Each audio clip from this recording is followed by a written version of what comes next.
Assalamualaikum warahmatullahi wabarakatuh. Perkenalkan, nama saya Aprilia Saparina dengan NIM 23103122200073. Langsung saja ke pertanyaan yang pertama, analisis 3 tantangan utama implementasi net zero emission untuk perusahaan manufaktur di Indonesia. Beri solusi praktis untuk tiap tantangan.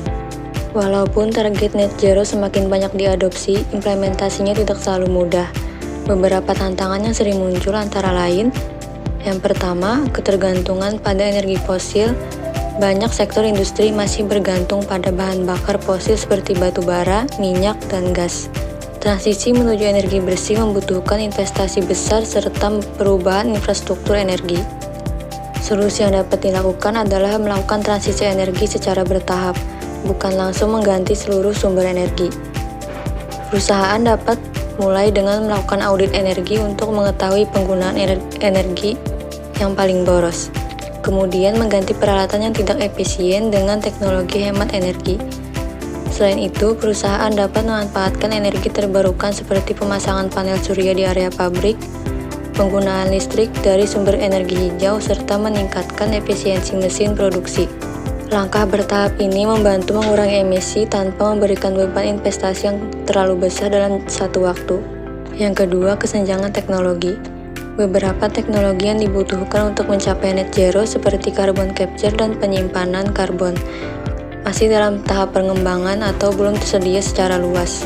Solusi yang dapat dilakukan perusahaan adalah meningkatkan investasi pada inovasi dan riset, baik secara mandiri maupun melalui kerjasama dengan lembaga penelitian, universitas, atau perusahaan teknologi.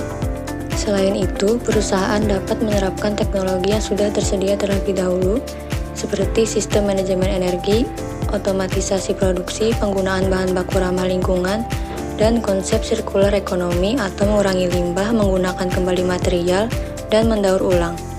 Dengan begitu, perusahaan tetap dapat mengurangi emisi meskipun teknologi net zero yang lebih maju belum sepenuhnya tersedia. Yang ketiga, perubahan kebijakan dan regulasi untuk mencapai target net zero. Pemerintah perlu menerapkan kebijakan yang mendukung transisi energi dan ekonomi rendah karbon. Namun, proses perubahan kebijakan sering membutuhkan waktu yang panjang.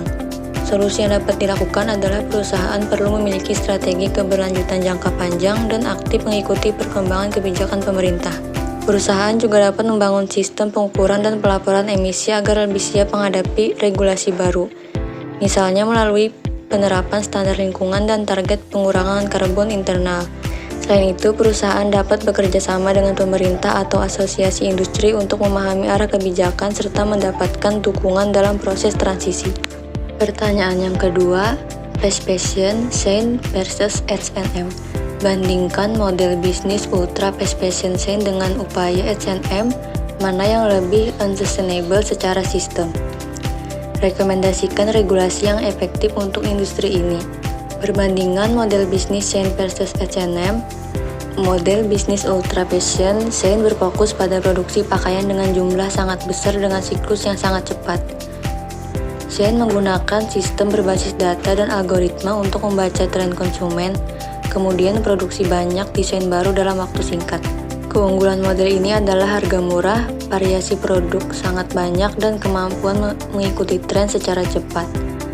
Namun secara lingkungan, model ini mendorong konsumsi berlebihan atau overconsumption, karena konsumen terdorong membeli pakaian lebih sering dan menganggap pakaian sebagai barang sekali pakai. Dampaknya terlihat dari meningkatnya penggunaan bahan sintetis berbasis minyak bumi, limbah tekstil secara emisi dari rantai pasok global.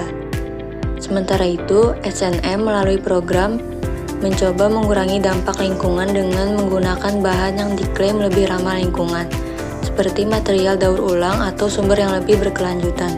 H&M juga menjalankan program pengumpulan pakaian bekas dan menetapkan beberapa target keberlanjutan. Namun, pendekatan ini sering dikritik karena masih berada dalam sistem fast fashion, atau produksi tetap tinggi, tren tetap berganti cepat, dan volume pakaian yang dijual tetap besar. Artinya, penggunaan bahan yang lebih baik belum otomatis menyelesaikan masalah jika pola konsumsi dan produksi massal tetap sama. Jika dibandingkan secara sistem, chain cenderung lebih tidak berkelanjutan. karena model ultra fast fashion-nya mempercepat seluruh siklus seperti desain, produksi, pembelian, sampai ke pembuangan. Masalah utamanya bukan hanya bahan yang digunakan, tetapi sistem bisnis yang bergantung pada frekuensi pembelian tinggi dan produksi berlebihan. H&M memiliki upaya perbaikan yang lebih terlihat, tetapi tetap memiliki keterbatasan karena masih menjalankan model fast fashion. Namun, tidak bisa langsung dianggap berkelanjutan karena memiliki koleksi conscious atau upaya perbaikan.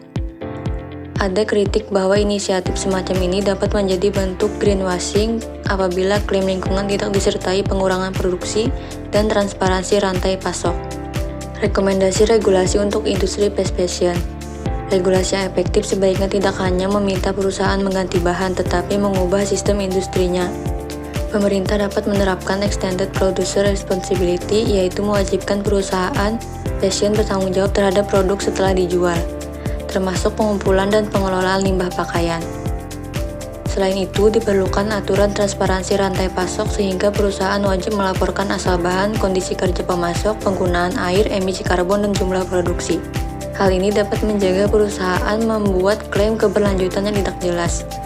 Pemerintah juga dapat menerapkan pajak atau biaya lingkungan untuk produksi tekstil beremisi tinggi, misalnya pada penggunaan bahan sintetis berbasis fosil atau produksi berlebihan. Dana tersebut dapat digunakan untuk mendukung industri daur ulang tekstil. Terakhir, perlu adanya standar yang lebih ketat terkait klaim eco, green, atau sustainable agar perusahaan tidak hanya melakukan pemasaran hijau tanpa perubahan nyata. Pertanyaan yang ketiga, Sungai Barito tercemar batu bara. Aktivitas tongkang batu bara plus run-off tambang bikin Barito keruh. Nelayan alalak komplain ikan berkurang. Analisis trade-off ekonomi logistik batubara versus perikanan sungai. Kebijakan apa yang adil? Kasus pencemaran sungai akibat aktivitas batubara menunjukkan adanya trade-off atau pertukaran kepentingan antara manfaat ekonomi dari industri energi dan kerugian lingkungan serta sosial yang ditanggung masyarakat sekitar sungai. Di satu sisi, logistik batubara melalui tongkang memiliki peran penting dalam perekonomian.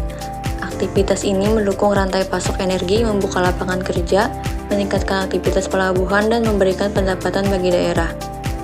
Bagi industri, sungai menjadi jalur transportasi yang relatif murah dibanding yang lain sehingga mendukung efisiensi biaya. Namun, di sisi lain, perikanan sungai dan masyarakat seperti nelayan alalak bergantung langsung pada kualitas air, peningkatan kekeruhan akibat erosi, sedimentasi, atau limpasan dari area tambang dapat mengganggu ekosistem sungai. Dampaknya dapat berupa penurunan kualitas habitat ikan, berkurangnya hasil tangkapan, hingga hilangnya sumber pendapatan nelayan.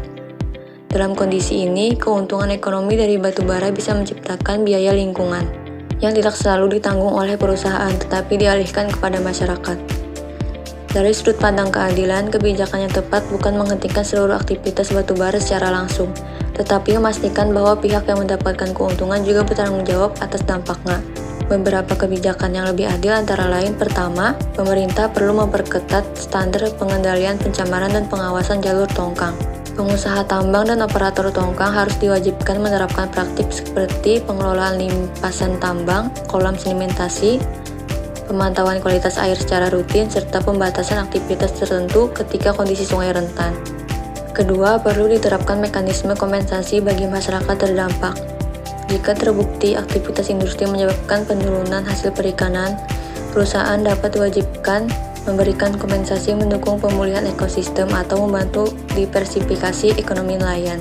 Ketiga, pemerintah dapat menerapkan biaya lingkungan atau dana pemulihan sungai yang dibebankan kepada perusahaan berdasarkan tingkat dampak aktivitasnya.